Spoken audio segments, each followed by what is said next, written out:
Assalamu alaikum, dear students. So we have completed our chapter number 8. Now we are going to start a new chapter, that is chapter number 9, and this is the last chapter, that is nature of science. After completing this chapter, so we will revise our previous chapter starting from chapter number 1 till chapter number 9 again. Okay, so let's start this chapter, that is nature of science. So first of all, here the question that arises is, what is science? Write down this question on the top. So try to remember the definitions that you have studied in your previous classes. So we usually say, हम कहते हैं कि science is the study of natural phenomena or natural world around us. Or we can say that science is the knowledge that we gain with the help of observation and experimentation. आप अपनी surroundings को observe करते हो, आप knowledge gain करते हो. For example, आप एक प्लांट की ग्रोथ चेक करते हो कि why the plant is growing in the presence of sunlight, और उसी प्लांट को अगर आप एक डार्क रूम में रखते हैं जहाँ पे लाइट रीच ही ना कर रही हो, बिल्कुल भी लाइट ना हो, तो वहां पे क्या होगा, प्लांट आपका कुछ दिनों में ही डेड हो जाएगा. सो आपने एक्सपेरिमेंट किया जिसमें आपने प्लांट को एक डार्क रूम में रखा और आपने प्लांट को एक लाइट में, सूरज की रोशनी में रखा, और आपको पता चला कि सूरज की रोशनी में ही वो फोटोसिंथेसिस का फिनोमेना करते हुए अपना फूड बनाते हैं. Okay, so science is the collective knowledge about natural phenomena, process and event occurring around us. Process कहाँ से होता है? The process starts with asking a question, how and why the things in the world behave in such a way. Okay, so हम एक सवाल पूछने से शुरू करते हैं कि कोई चीजें हैं हमारी सराउंडिंग्स में, वो इस तरह से क्यों हो रही हैं. अब साइंस में जो स्टार्टिंग में स्टडी की जाती थी, वो सिर्फ अंडर वन डिसिप्लिन डिस्कस की जाती थी, दैट इज यानी study of this nature it gave birth to a single discipline that was called as a natural philosophy. इस स्टेटमेंट को आपने एमसीक्यू के लिए रेडी रखना है. यानी स्टार्टिंग में जब साइंस को स्टडी किया जाता था, तो सिर्फ साइंस नहीं बल्कि जो आपके वेरियस सब्जेक्ट्स थे, जो कि आर्ट्स के थे, साइकोलॉजी के थे, एंड उनको हम सिंगल डिसिप्लिन के अंडर स्टडी करते थे, उसको नेचुरल फिलोसफी कहते थे, जिसको अब हम साइंस कह रहे हैं. सो द नॉलेज आपके पास क्या था, इंक्रीज होता गया. सो knowledge there was a tremendous increase in the volume of scientific knowledge at the beginning of 19th century. So हमने क्या किया, हमने इसी साइंस को क्या कर दिया, ब्रांचेस में डिवाइड कर दिया. तो यहाँ पे हम आपने माइंड में रखना है कि there are two main disciplines हैं. One is called as biological sciences, the other is called as physical science. एक आपने ये क्वेश्चन करना है, एक आपने ये क्वेश्चन करना है कि how do we classify nature basically into two main disciplines. How do we classify nature into two main disciplines. So one is biological science. अब बायोलॉजिकल साइंसेस किसके साथ डील करेगा, biological sciences deals with living things, और physical sciences किसके साथ deal करती हैं, non living things के साथ डील करती हैं. सो फिजिक्स क्या है हमारे पास, this is another important MCQ. Physics is important and basic part of physical sciences. So physics के डिसिप्लिन को हम किस पार्ट के अंदर डिस्कस करते हैं, फिजिकल साइंस के अंदर डिस्कस करते हैं, besides other discipline such as chemistry and आपके पास क्या जाते हैं, जियोलॉजी. तो फिजिक्स आपके पास किस चीज का पार्ट है, फिजिक्स आपके पास फिजिकल साइंसेस का पार्ट है. Next is scope. क्या है फिजिक्स का? सो फिजिक्स को हम क्या कहते हैं, फिजिक्स को हम कहते हैं this is fundamental science that deals with constituents of universe. जो कि हमारे पास मैटर क्या है, what is matter, what is energy, what is space time and their mutual relationship and interaction. So this is the definition of physics. So यहाँ पे आपने ये definition करनी है, define physics. वैसे हमने chapter number 1 में भी definition पढ़ी, आप वो भी लिख सकते हैं.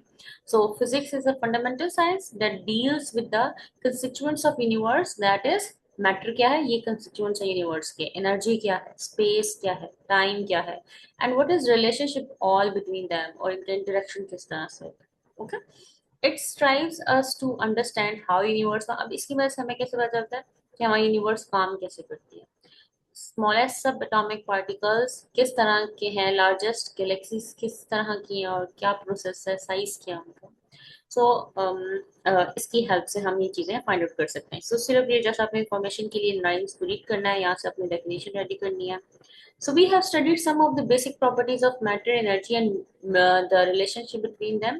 So बिल्कुल स्टार्ट में हमने मैटर के बारे में पढ़ा था, एनर्जी के बारे में पढ़ा था, matter energy, kinetic energy, potential energy and various other forms हमने डिस्कस किए। सो हियर यहाँ पे हम जो डिस्कस करेंगे, हम थोड़ा सा स्पेस के बारे में और थोड़ा सा टाइम के बारे में छोटी सी इंफॉर्मेशन हम कैरी करेंगे।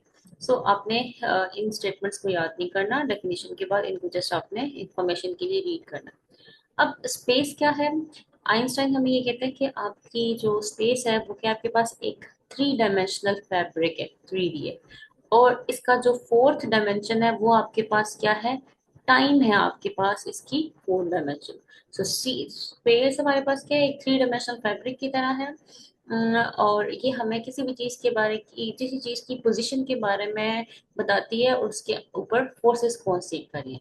तो यहाँ से आपने एक क्वेश्चन करना है, स्पेस क्या होती है, हम स्पेस को कैसे डिफाइन करते हैं। ओके, सो स्पेस क्या है? Space is a three dimensional event in which all the three dimensional आपके पास एक्सटेंट है, जहाँ पे सारे ऑब्जेक्ट्स और इवेंट्स अकर होते हैं। सो ये हमें एक फ्रेमवर्क प्रोवाइड करता है ताकि हमें पोजीशन और मोशन पता चले डिफरेंट ऑब्जेक्ट्स का।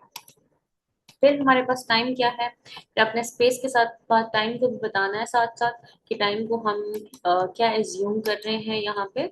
सो time is the measure of sequence and duration of events. Time हमें हेल्प करता है कि हम उनका सीक्वेंस और हम उनका ड्यूरेशन मेजर कर सकें, और इसको हम fabric of space and time है, इसको हम फोर्थ डायमेंशन कंसिडर करते हैं। अब हम इसकी एग्जांपल लेते हैं स्पेस और टाइम्स की, हम इन्हें किस तरह से थ्री और फोर डायमेंशन में देख रहे हैं। कि हमारे पास एक ऑसिलेटरी मोशन है, यानी कोई मैस स्प्रिंग सिस्टम है जो कि ऑसिलेट कर रहा है, या आप एक पेंडुलम ले लें, स्विंगिंग स्विंगिंग पेंडुलम है। अब ये किस तरह का होगा कि पेंडुलम इनिशियली आपका रेस्ट पोजीशन पे है, आप इसको हायर पोजीशन पे लेके जाते हो, ये मूव करता करता इस पोजीशन पे जाता है, तो अगेन यहाँ से ये वापस आएगा, मेन पोजीशन पे आएगा, अगेन एक स्विंग पोजीशन पे आएगा। तो ये जो पेंडुलम है ये अपने मोशन को क्या करता रहता है? कंटिन्यू करता है। So oscillating motion such as swinging of a pendulum relies on time intervals। तो ये यहाँ से कितने टाइम में पहुंचा, यहाँ से कितने टाइम में पहुंचा, वापस कितने टाइम में आया है। तो जितनी नंबर ऑफ ऑसिलेशंस होती है, नंबर ऑफ, इसको हम क्या कहते हैं? OSICALLI, oscillations, TIUNS, divided by हमारे पास क्या होता है? पर सेकेंड, कितने टाइम में हो रही है, ये चीज हमें बताती है फ्रीक्वेंसी के बारे में। फिर हम एक कॉन्सेप्ट है, एक एग्जांपल अगर आप एक्सप्लेन करें वो एनफ है। एक टाइम डायलेशन के कॉन्सेप्ट को हम स्टडी करते हैं। अब ये कॉन्सेप्ट क्या है?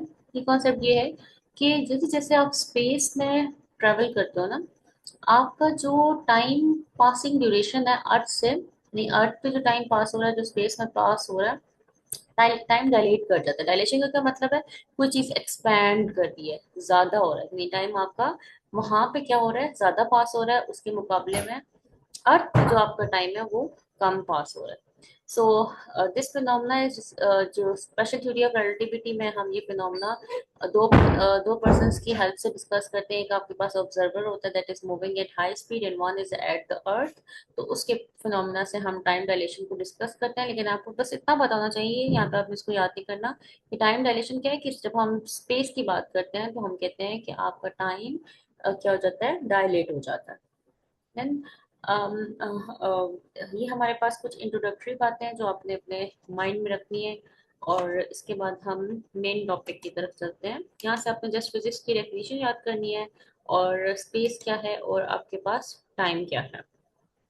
और एक और यहाँ पे है हमारे पास, ये चीज आपने याद करनी है।